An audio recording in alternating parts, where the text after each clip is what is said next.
देशवासियों के सामने मैं मेरी पीड़ा व्यक्त करना चाहता हूं। हमें राष्ट्रपति का पद इतना महत्वपूर्ण होता है, गलती से भी उसको अपमानित नहीं करना चाहिए। लेकिन कांग्रेस पार्टी, जिसकी सोच 18वीं शताब्दी की सोच है, 18वीं शताब्दी की सोच है, पापी मन है। क्या हुआ मैं बताता हूं। अभी हमारी राष्ट्रपति जी अयोध्या प्रभु राम लला के दर्शन करने, वहां पूजा अर्चन करने गई थी और पूजा अर्चन करके आई। ये कांग्रेस वालों की 18वीं शताब्दी की मानसिकता,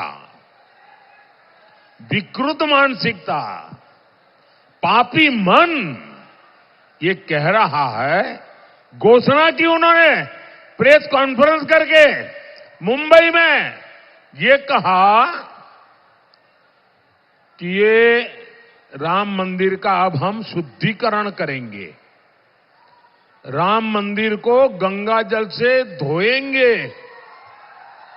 क्या एक आदिवासी प्रभु रामलला के दर्शन करे और इसलिए आपको मंदिर धोना पड़े? ये कौन सी मानसिकता है आपकी? ये राष्ट्रपति का अपमान है कि नहीं है? राष्ट्रपति का अपमान है कि नहीं है? नारी का अपमान है कि नहीं है? हिंदुस्तान का अपमान है कि नहीं है? प्रभु राम का अपमान है कि नहीं है? राष्ट्रपति का अपमान है कि नहीं है?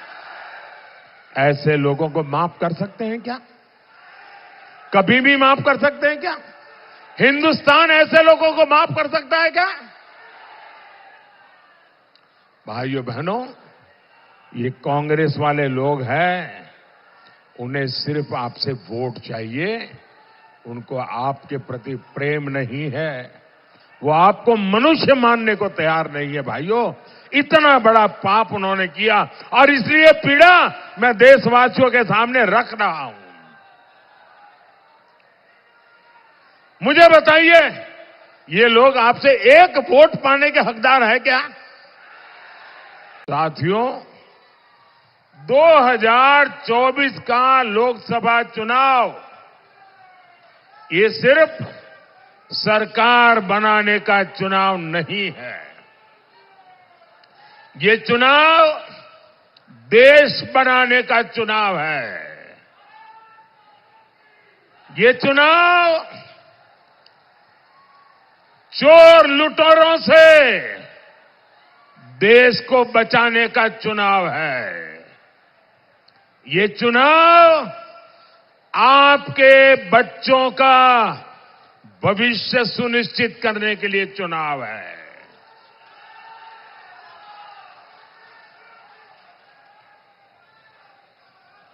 आप तो जानते हैं ना, वो कौन लोग हैं जिससे देश को बचाना बहुत जरूरी है।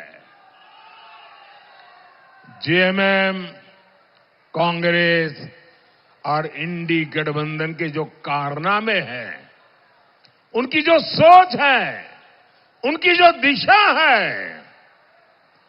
देश को बचाना समय की सबसे बड़ी मांग है। आपने देखा कैसे जेएमएम और कांग्रेस के ठिकानों से नोटों के पहाड़ निकल रहे हैं, नोटों के पहाड़।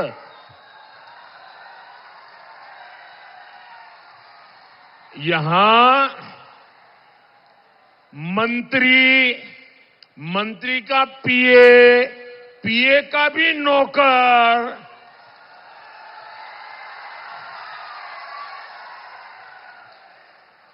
और मैंने तो कभी अपनी आंखों से इतनी नोटें नहीं देखी है। यहां नोटों के पहाड़ उगाने का काम झामुमो, जेएमएम और कांग्रेस ने किया है। और बेशर्मी देखिए,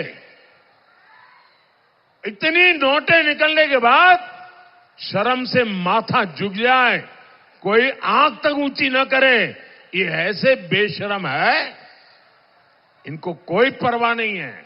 और तब देश के लिए संकट बहुत गहरा हो जाता है। आप सोचिए, जब कर्मचारियों के घरों से करोड़ों रुपए मिल रहे हैं, तो मालिकों की तिजोरी में कितना काला धन होगा। कांग्रेस के सांसद के पास से तो 300 करोड़ से ज्यादा कैश मिला। अरे नोट गिनने वाली मशीनें गिनते गिनते खराब हो गई, मशीनें हांफने लग गई। गिनते थे लेकिन नोट खत्म नहीं होती थी। जरा मेरे भाई बहन बताइए, ये पैसा किसका है? ये पैसा किसका है? ये पैसा किसका है? ये पैसा किसका है? आपके घर में थे। अगर कोई 5,000 रुपए भी चोरी कर जाए तो आप चोर को सजा मिले चाहते हो कि नहीं चाहते हो? चोर पकड़ा जाए चाहते हो कि नहीं चाहते हो? चोर जेल जाए चाहते हो कि नहीं चाहते हो? तो देश के लूटने वाले जेल जाने चाहिए कि नहीं जाने चाहिए? देश को लूटने वाले जेल में रहने चाहिए कि नहीं रहने चाहिए? ये पैसा आपका पैसा है। ये पैसा झारखंड के लोगों का पैसा है। और ये पैसा आपसे लूटने वालों के खिलाफ मैं पूछना चाहता हूं, कड़ी से कड़ी कार्रवाई होनी चाहिए कि नहीं चाहिए? कौन कर सकता है कार्रवाई? ये कड़ी कार्रवाई कौन कर सकता है? कौन कर सकता है भाई? जिसके ऊपर कोई दाग नहीं लगा है ना, वो आपका बेटा मोदी कर सकता है जी। भाई और बहनों, गांव का, किसानों का जीवन बेहतर करने के लिए मोदी दिन रात परिश्रम करता है।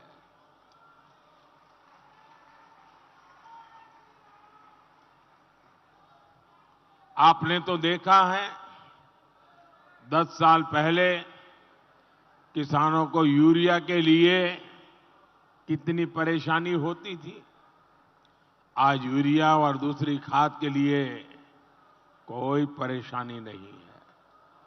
पुरानी सरकारों की नीतियों के कारण तालचेर सहित अनेक खाद कारखाने बंद हो गए थे। भाजपा सरकार ने ऐसे यूरिया कारखाने फिर से शुरू किए हैं।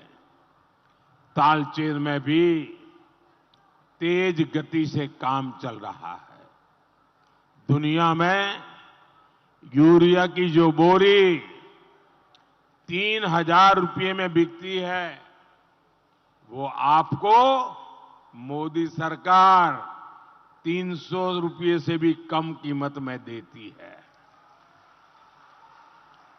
किसानों को सस्ती खाद मिले, सिर्फ इसके लिए मोदी सरकार ने 12 लाख करोड़ रुपए किसानों के लिए खर्च किए हैं। इंडी अलायंस के एक बहुत बड़े नेता ने, उन्होंने कहा है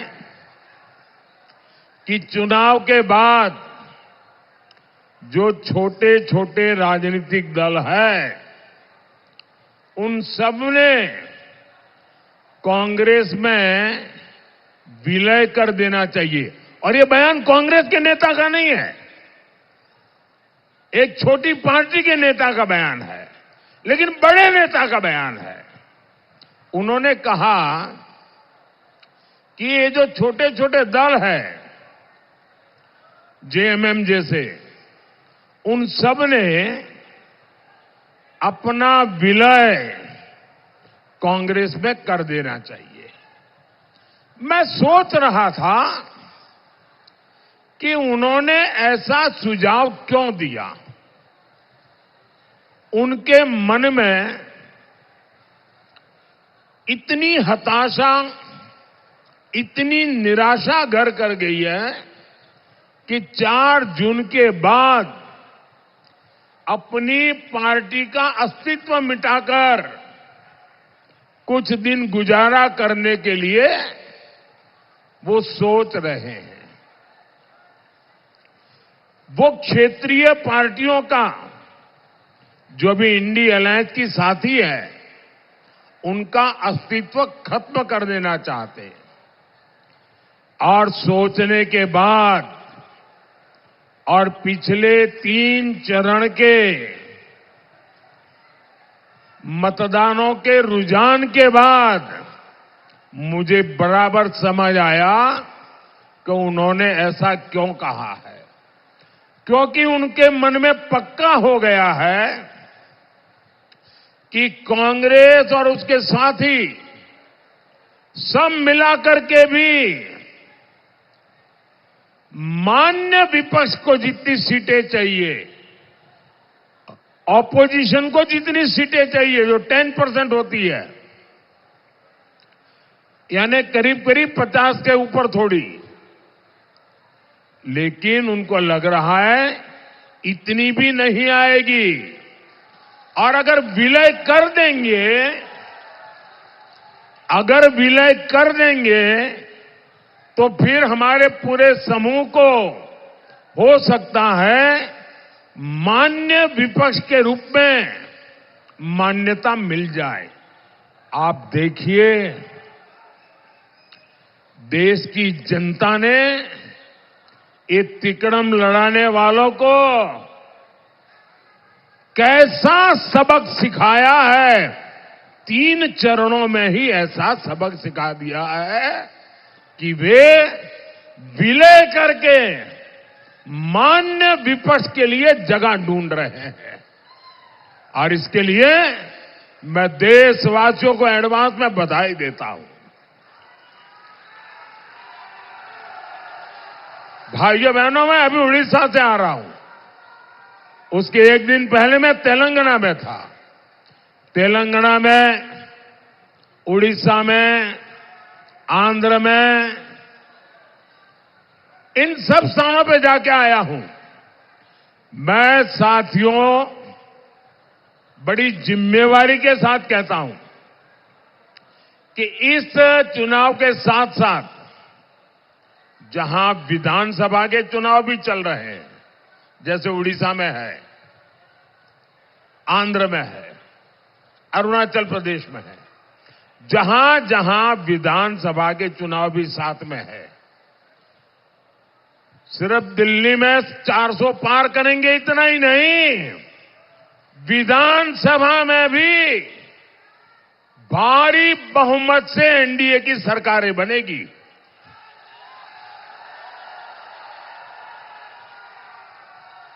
और ये शहजादे को, उनकी पार्टी को, उनकी उम्र से भी कम सीटें मिलने वाली हैं।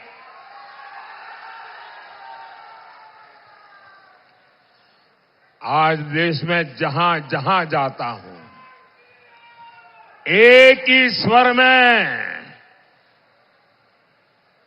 एक ही विश्वास के साथ देश का कोने कोने से आवाज आ रही है, फिर एक बार, फिर एक बार, फिर एक बार